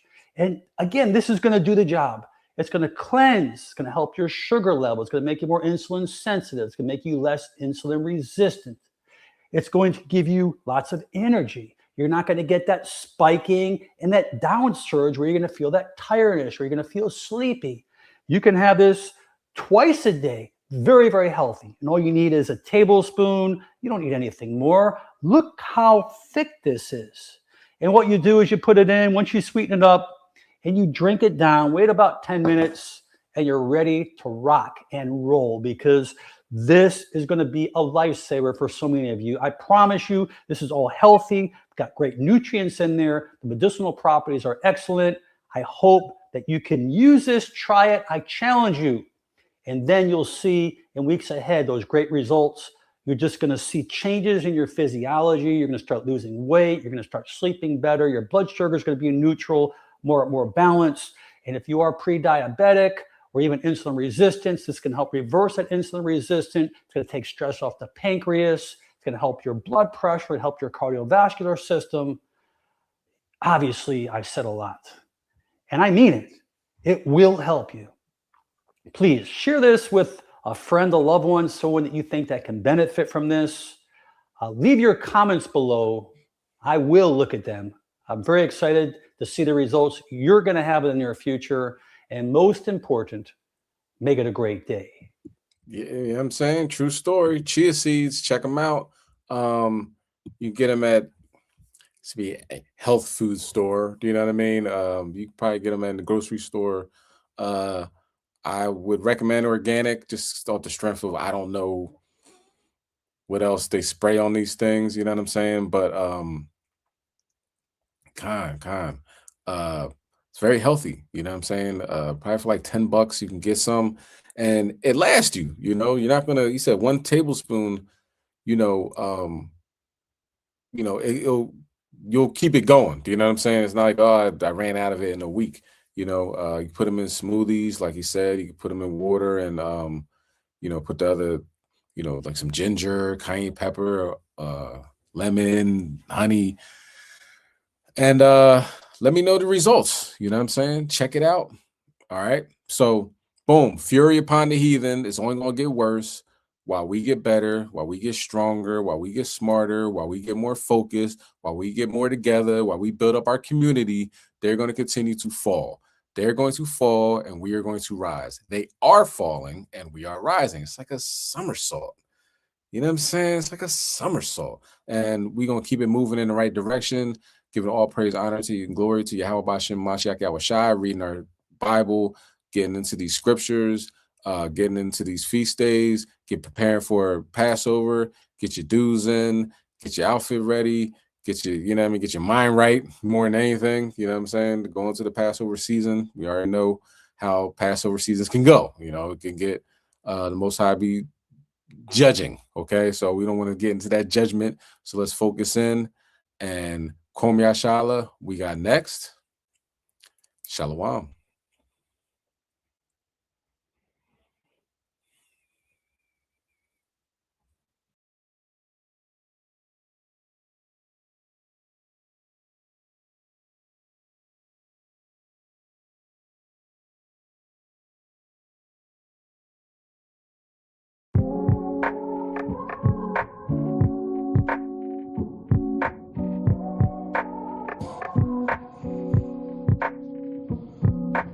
I know who I am today. And you can't lie to me no more. I'm a child of the Most High. And you the devil, the Bible speaks of. Set my people free. Yeah. Let them go. Let them go. Set my people free. Let them go. Let them go. Tell you the truth, this ain't living. Cause every time we step outside, it's attempted suicide. Drive-bys and homicide. It's the everyday norm. Welcome to the eye of the storm. Cause we at war from the day we born to the day we die. Surrounded in the flesh, drowning in these lies. From these white guys with these evil eyes towards our own kind, committing genocide. Sliding down the block, then